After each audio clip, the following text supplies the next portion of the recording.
उस देश की बात करेंगे जिसमें हनुमान जी अपनी पूंछ से आग लगा के आ गए थे।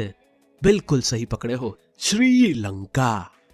वैसे कभी कभी मैं सोचता हूँ ये लंका में अभी भी किस बात का ईगो है जो अपने नाम के आगे श्री लगा रखा है।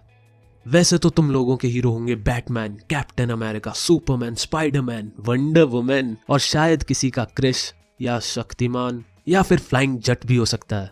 पर मेरा फेवरेट सुपर हीरो तो भगवान हनुमान है। भाई इतनी सारी सुपर पावर एक साथ पूरा का पूरा सन खा गए थे। बोलो कर सकता है कोई ऐसा? तुम्हारे सारे सुपर हीरोज की पेंट गीली हो जाएगी और फिर इवेपोरेट भी हो जाएगी।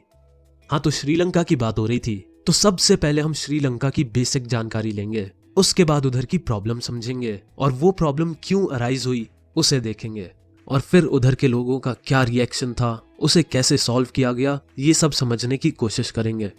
दोस्तों, श्रीलंका में 74% लोग सिन्हाला लैंग्वेज बोलते हैं और 18% तमिल बोलते हैं। और वहाँ तमिल्स भी दो टाइप के हैं। एक तो है श्रीलंका के ओरिजिनल तमिल जो वहाँ पहले से ही रह रहे हैं, और दूसरे है इंडियन तमिल्स। ये वो लोग हैं जो इंडिया से उधर चले गए। और 7% क्रिश्चियंस हैं जो दोनों लैंग्वेज बोलते हैं। तमिल्स मेनली हिंदू और मुस्लिम्स हैं, और जो लोग सिन्हाला बोलते हैं वो सब बुद्धिस्ट हैं। तो प्रॉब्लम तब आना शुरू हुई जब गवर्नमेंट ने रूल्स मेजॉरिटी के फेवर में बनाने शुरू कर दिए। जैसे कि 1956 में एक एक्ट पास किया गया जिससे सिन्हाला को श्रीलंका की ऑफिशियल लैंग्वेज बना दिया गया। सेकंड, गवर्नमेंट ने सिन्हाला बोलने वाले लोगों को प्रेफरेंस देना शुरू कर दिया। इन लोगों को जॉब्स सबसे पहले मिलती थी और कॉलेज में एडमिशन भी बड़े प्यार से हो जाता था।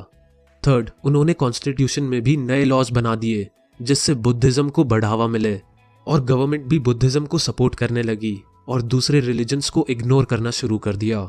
और इसका जो इम्पैक्ट तमिल्स पर पड़ा वो बहुत बुरा था। उन्हें लगने लगा कि गवर्नमेंट ने उनके बारे में सोचना बंद कर दिया है। सेकंड, उन्हें लगा कि अब उनके रिलीजन और कल्चर की कोई परवाह नहीं करता है और सारी पार्टीज एक जैसी हैं, सब सिन्हाला बोलने वालों को सपोर्ट करती हैं। थर्ड, उन्हें लगने लगा कि उनके बेसिक राइट्स उनसे छीने जा रहे हैं, जैसे राइट टू इक्वालिटी, और उनके साथ डिस्क्रिमिनेशन हो रहा है क्योंकि गवर्नमेंट जॉब्स और एजुकेशन में भी सिन्हाला बोलने वालों को फेवर किया जाता था। तो इतनी सारी इनसिक्योरिटीज के बाद जैसे रिलेशनशिप टूट जाते हैं, ठीक वैसे ही तमिल्स को भी गुस्सा आ गया। तो चलो अब उनका रिएक्शन और फिर उसका रिजल्ट क्या रहा उसके बारे में डिस्कस करते हैं। पहला स्टेप जो तमिल्स ने लिया वो था कि उन्होंने अपनी खुद की पार्टी बनाई और स्ट्राइक्स लॉन्च कर दी। इनकी डिमांड्स थी कि तमिल को भी ऑफिशियल लैंग्वेज बनाया जाए और उन्हें भी जॉब्स और एजुकेशन में इक्वली ट्रीट किया जाए। सेकंड पॉइंट पर सरकार ने उन सब की डिमांड्स ठुकरा दी और अपनी डोमिनेट करने वाली पॉलिसीज को कंटिन्यू रखा। थर्ड, फिर तमिल्स अपनी खुद की कंट्री बनाने की मांग करने लगे।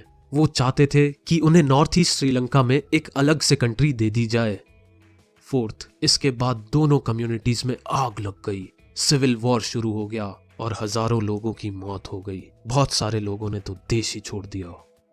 फिफ्थ, सिविल वॉर की वजह से श्रीलंका को बहुत नुकसान हुआ। उनकी इकोनॉमी के लग गए और वहां की कल्चरल लाइफ भी तबाह हो गई और इनकी कहानी ऐसे ही खत्म हो गई। चलो अब लेते हैं एक छोटा सा इंटरवल। तुम जाओ अपने पेन की इंक भरो, मैं भी अपने मार्कर में थोड़ी सी काली स्याही डाल के लाता हूँ। मिलते हैं अगले एपिसोड में।